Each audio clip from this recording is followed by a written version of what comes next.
Hey guys, today's video is going to be very quick and to the point. I've been seeing the new movement leaks for the upcoming Call of Duty game, and if you haven't, basically what they're doing is they're bringing back like wall running and there's thrust jumping. It's kind of like a semi-jetpack movement from Advanced Warfare or Black Ops 3.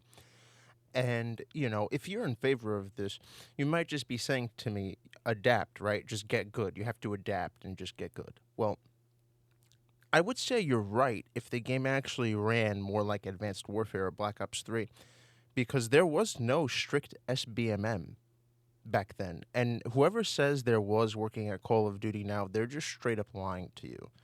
Because if the straight up, if the SBMM back then was there, it was based off ping and nothing else. There was no EOMM, there was nothing like that.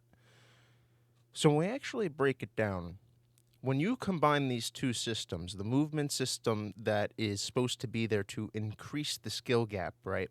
But when you intertwine that with the SBMM system, you just verse clones of yourself. So you do get better, but it's in a much more slower pace, and that's obviously because they want you to play the game more. But it's not only that you become better because you verse the similar competition, so it's not the fact that you become better at a slower pace. It's also, if you are in the top 1, 2, 3%, what do you have left to achieve? You're just versing clones of yourself. That's why the games are so sweaty. So if you're in the top 1% and you could say like, yeah, well, there's aiming and other, components of the game that go into that, right? So if Call of Duty wants to attempt to increase the skill gap with this new movement that they want to release and put out into the games, the thing is that the people who will adapt, there's nothing else to do. Because that means the prestige system is just a flawed system. It's just something that's cosmetic. Because the actual tier system, like you said, is in the movement. And once you get to the top 1% of that, the top 0.5% of that, what else do you have left to achieve? You're just playing a game to just get gameplay at that point and post on YouTube and get content. There's no grind factor. That's what I'm trying to say. And if there is a grind factor for the low-level players, it will never, ever happen for them, because the system is going to make them play such a tedious cycle every day of playing 4 to 5 sweaty games and then getting their one good game to actually practice on the fundamentals and learn from their mistakes. They're not learning by the time they get to that game. They don't care. They're just hoping for a good gameplay. At that point, people are not really looking at why they died. Did I peek this corner too much? Did I run out into the open and not peek this angle?